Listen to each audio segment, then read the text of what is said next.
Sanibonani balingani, mabhungu namatshitshi.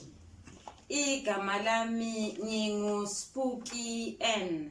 IsiZulu asiqhubeke-ke namhlanje mayelana nephepha lesithathu senze isiqephu B okuyimibhalo emide edlulisa imiyalezo. Senza isibuyekezo. Yini ebuyekezwayo?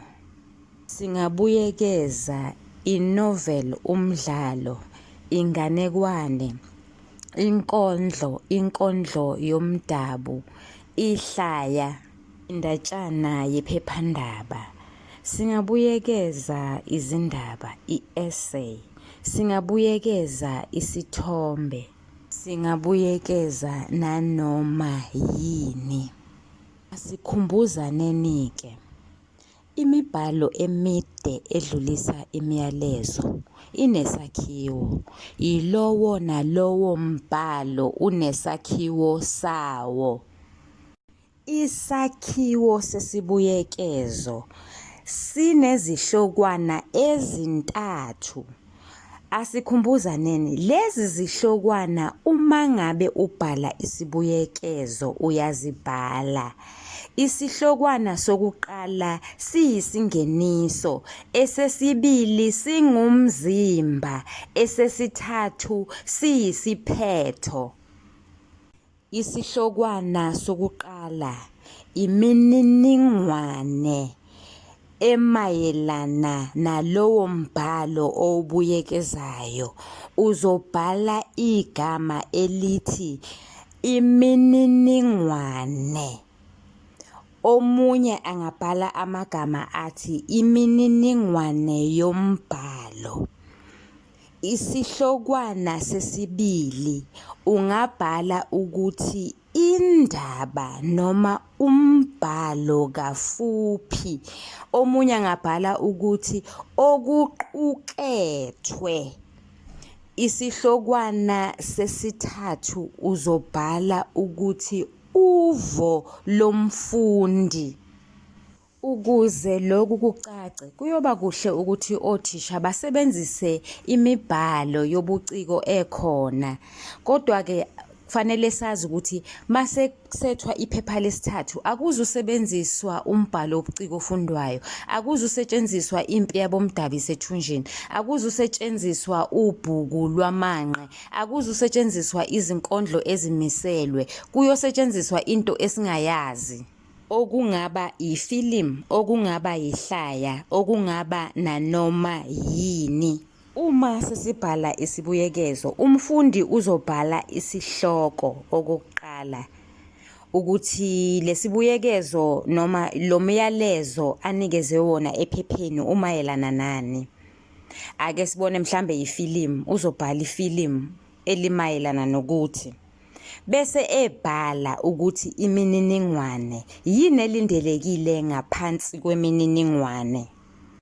Kulindeleke isihloko saloko okubuyekezwayo.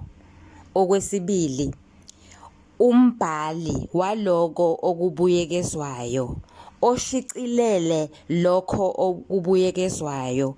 Uma ngabe kuwumbhalo noma kuyincwadi, amakhasi ayo. Uma ngabe leyo ncwadi ine-ISBN number, nayo kuyofanele ayibhale phansi unyaka incwadi eyashicilelwa ngayo. Silungiseni iphutha, unyaka incwadi eyashicilelwa ngawo. Siyabonga. Phambi kwamehlo ami kunenqolobane. Bengizobhala-ke phezulu ukuthi isibuyekezo esimayelana nenqolobane yesizwe. Bese ngibhala igama elithi imininingwane yombhalo. Bese ngiyabhala isihloko ngithi inqolobane yesizwe.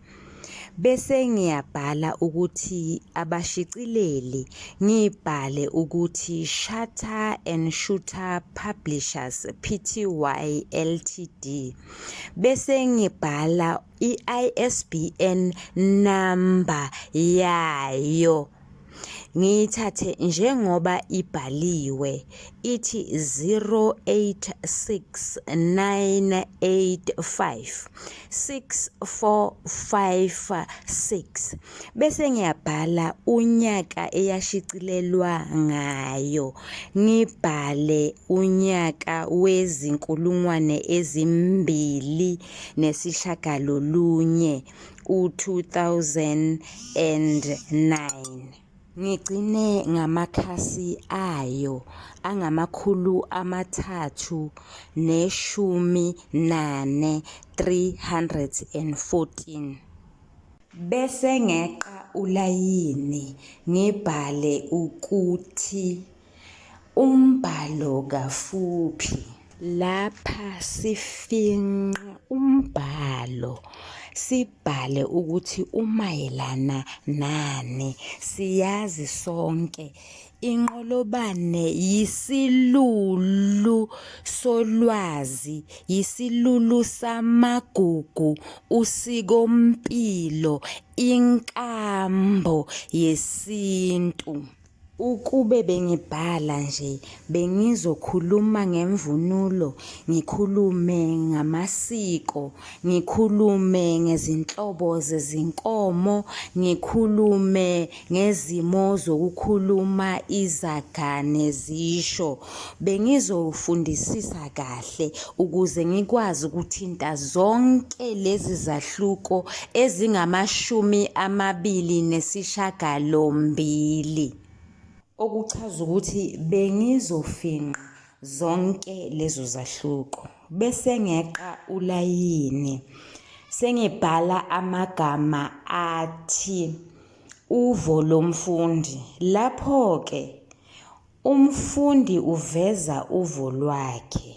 Sekuya ngombuzo ukuthi ubuthini. Umfundi angakhohlwa ukuthi kuyofanele ukuthi abuyele ephepheni lakhe lemibuzo ayozwa ukuthi umbuzo ubuthini ukuze ayamanise uvo lwakhe kanye nombuzo. Ngicela ukuyishiya lapho balingani bami, Mabhungu namatshitshi. Siyathemba nizohlomula, siyathemba othisha bazoselekelela kulokhu okusihlulayo. Nisale kahle.